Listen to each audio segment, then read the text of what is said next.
Saudara-saudari terkasih dalam Kristus, hari ini Senin 27 Maret 2023 dalam pekan kelima Prapaskah tahun A. Bacaan dibawakan oleh Renata Putri, Mazmur dilantunkan oleh Josephine Joyce, dan renungan ditulis oleh Yohanes Kristanto. Selamat menekuni Sabda Allah. Marilah mewujudkan kebaikan bersama untuk hidup dalam damai dan sejahtera.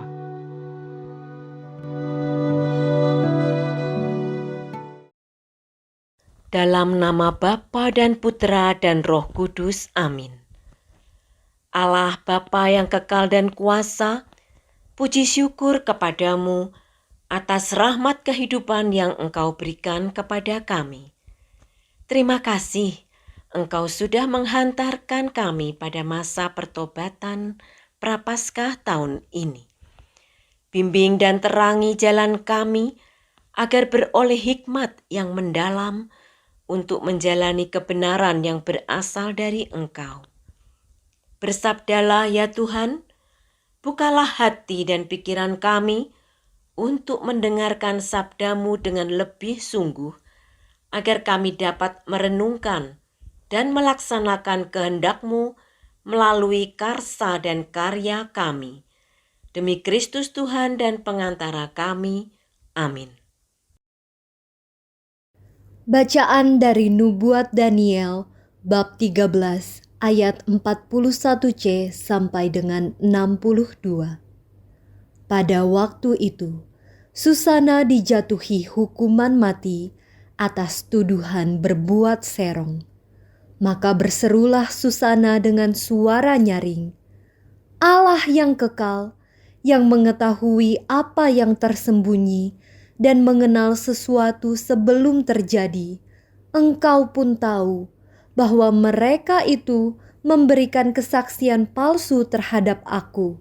Sungguh, aku mati, meskipun aku tidak melakukan sesuatu pun dari yang mereka dustakan tentang aku. Maka Tuhan mendengarkan suaranya. Ketika Susana dibawa keluar untuk dihabisi nyawanya, Allah membangkitkan roh suci dalam diri seorang anak muda, Daniel namanya. Anak muda itu berseru dengan suara nyaring, Aku tidak bersalah terhadap darah perempuan itu. Maka segenap rakyat berpaling kepada Daniel, katanya, Apa maksudnya kata-katamu itu? Daniel pun lalu berdiri di tengah-tengah mereka, katanya, Demikian bodohkah kamu, hai orang Israel? Adakah kamu menghukum seorang putri Israel tanpa pemeriksaan dan tanpa bukti? Kembalilah ke tempat pengadilan, sebab kedua orang itu memberikan kesaksian palsu terhadap perempuan ini. Maka bergegaslah rakyat kembali ke tempat pengadilan. Orang tua-tua berkata kepada Daniel, Kemarilah, duduklah di tengah-tengah kami dan beritahulah kami, sebab Allah telah menganugerahkan kepadamu martabat orang tua-tua. Lalu kata Daniel kepada orang yang ada di situ, Pisahkanlah kedua orang tua-tua tadi jauh-jauh, maka mereka akan diperiksa.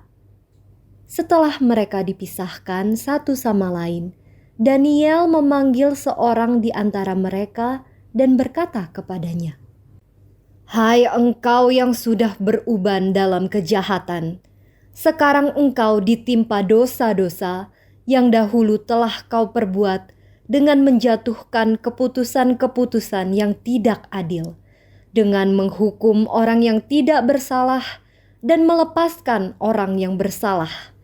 Meskipun Tuhan telah berfirman, orang yang tak bersalah dan orang benar janganlah kau bunuh. Oleh sebab itu, jikalau engkau sungguh-sungguh melihat dia, katakanlah, di bawah pohon apakah telah kau lihat mereka bercampur? Sahut orang tua-tua itu, di bawah pohon mesui. Kembali Daniel berkata, "Baguslah, engkau mendustai kepalamu sendiri, sebab malaikat Allah telah menerima firman dari Allah untuk membelah engkau." Setelah orang itu disuruh pergi, Daniel pun menyuruh bawa yang lain kepadanya. Kemudian berkatalah Daniel kepada orang itu, "Hai keturunan Kanaan dan bukan keturunan Yehuda, kecantikan telah menyesatkan engkau, dan nafsu birahi telah membengkokkan hatimu. Kamu sudah biasa berbuat begitu dengan putri-putri Israel, dan mereka pun terpaksa menuruti kehendakmu karena takut.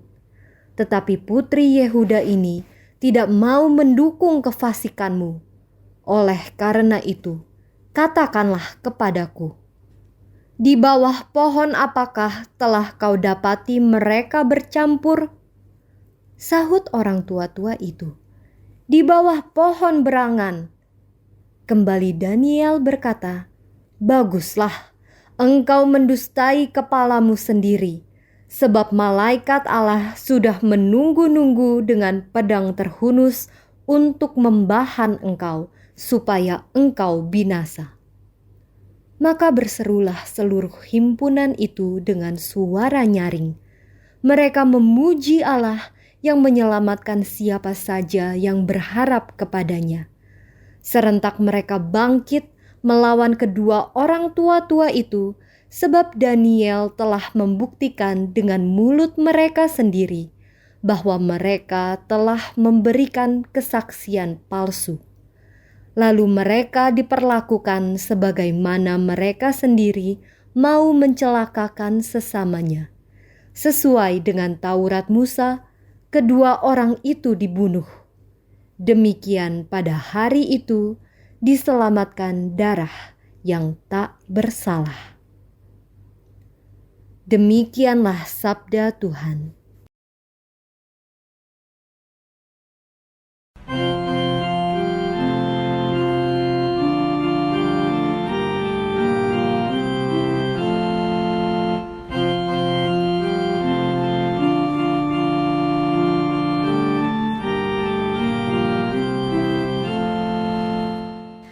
Sekalipun aku berjalan dalam lembah yang kelam, aku tidak takut bahaya, sebab Engkau besertaku. Tuhanlah gembalaku, aku takkan berkekurangan. Ia membaringkan daku di padang rumput yang hijau. Ia membimbing aku ke air yang tenang dan menyegarkan daku. Sekalipun aku berjalan dalam lembah yang kelam, aku tidak takut bahaya, sebab Engkau besertaku. Ia menuntun aku di jalan yang lurus, demi nama-Nya yang kudus. Sekalipun berjalan dalam lembah yang kelam, aku tidak takut bahaya, sebab Engkau besertaku. Tongkat gembalaanmu, itulah yang menghibur aku. Sekalipun aku berjalan dalam lembah yang kelam, aku tidak takut bahaya, sebab Engkau besertaku. Engkau menyediakan hidangan bagiku di hadapan segala lawanku. api kepalaku dengan minyak. Pialaku penuh berlimpah. Sekalipun aku berjalan dalam lembah yang kelam, aku tidak takut bahaya, sebab Engkau besertaku. Kerelaan dan kemurahan-Mu mengiringi aku seumur hidupku. Aku akan diam di dalam rumah Tuhan sepanjang masa. Sekalipun aku berjalan dalam lembah yang kelam, aku tidak takut bahaya, sebab Engkau besertaku.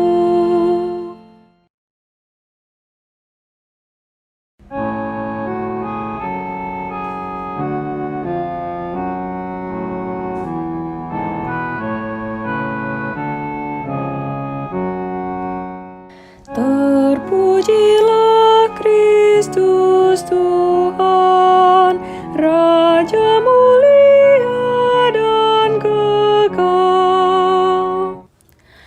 Aku tidak berkenan kepada kematian orang fasik, melainkan kepada pertobatannya lah aku berkenan, supaya ia hidup.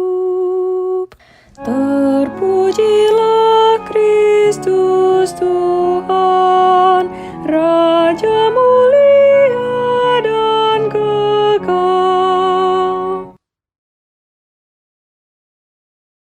Inilah Injil suci menurut Yohanes, bab 8 ayat 1 sampai dengan 11.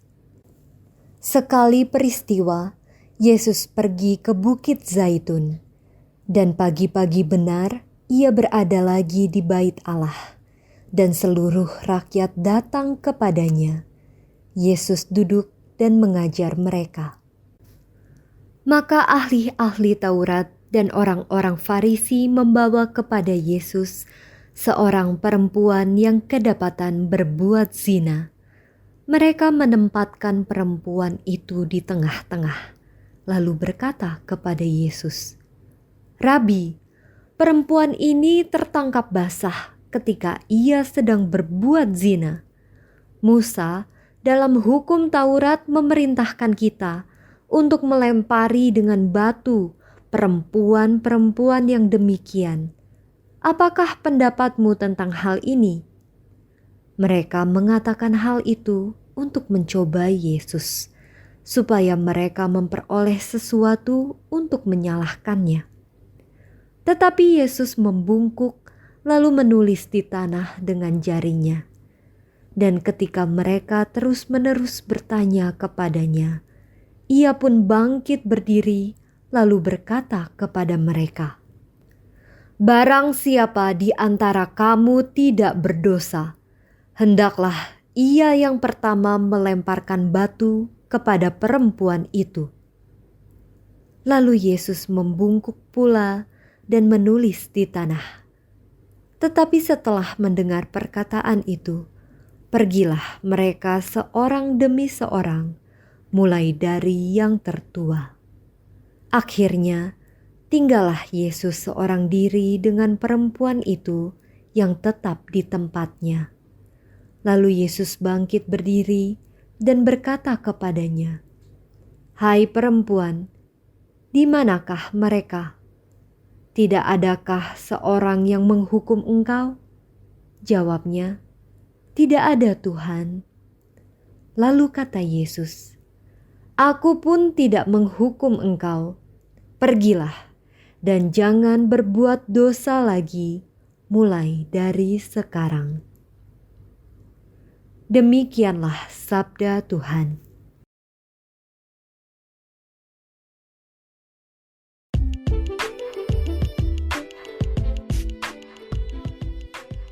Mengampuni bersama Yesus. Renungan dibawakan oleh Sirila Cahyoyanti.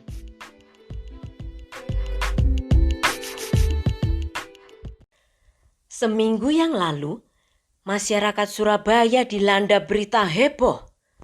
Sebuah stasiun televisi nasional menerbitkan sebuah berita dengan judul "Pria di Lumajang bacok tetangganya hingga tewas. Balas dendam kematian orang tua 8 tahun silam." Ya, luar biasa. Pria itu memendam rasa dendam selama bertahun-tahun, padahal tetangganya baru saja keluar dari penjara setelah menjalani hukumannya karena terbukti telah membunuh ayah dari pria tersebut 8 tahun yang lalu. Bukannya mengampuni, pria itu malah melampiaskan balas dendamnya dengan tangannya sendiri yang sangat keji. Dalam bacaan Injil hari ini, Yohanes mengisahkan tentang seorang perempuan yang dibawa oleh beberapa ahli Taurat dan orang-orang Farisi kepada Yesus untuk dilempari batu sesuai hukum saat itu, karena perempuan itu telah tertangkap basah berbuat zina. Mereka meminta pendapat Yesus sebelum hukuman itu dijatuhkan. Perempuan itu dimanfaatkan oleh orang-orang Farisi sebagai alat untuk menjebak Yesus supaya menyangkal hukum Musa. Sebenarnya Yesus sudah mengetahui rasa benci dan kekejaman hati mereka. Perbuatan mereka atas nama hukum sama saja dengan membunuh. Tetapi Yesus tidak mengambil umpan itu. Dia hanya menulis di atas pasir, lalu menantang mereka yang tidak berdosa supaya melempar batu untuk pertama kalinya. Kita tidak tahu apa yang Yesus tuliskan, dan itu bukan masalah, sebab hal itu sudah cukup untuk membangkitkan ingatan orang-orang di sekitarnya akan dosa-dosa mereka sendiri. Kisah ini mengingatkan kita, jangan suka menghukum atau melakukan balas dendam. Tetapi cobalah untuk fokus pada proses pengampunan. Di akhir kisah, Yesus hanya menasehati perempuan itu supaya ia tidak berdosa lagi. Dalam kehidupan nyata, mengampuni bukanlah hal yang mudah.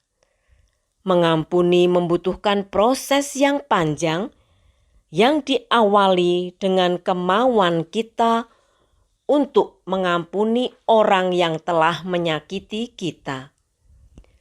Bila kita kesulitan untuk mengampuni, mulailah berusaha untuk mengasihi orang tersebut setiap kali kita mengingat dia.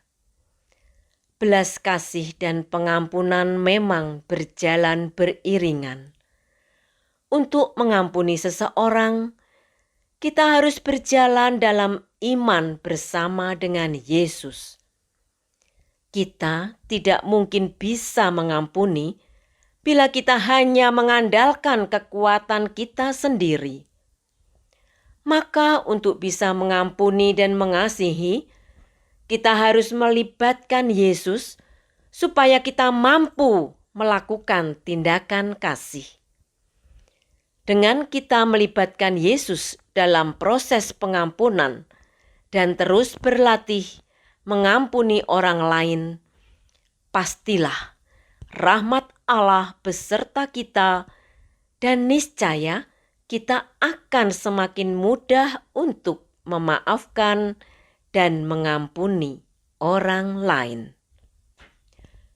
Marilah berdoa. Allah Maha Pengampun, bantu kami Tuhan untuk tidak memendam kemarahan ataupun kebencian di dalam hati kami.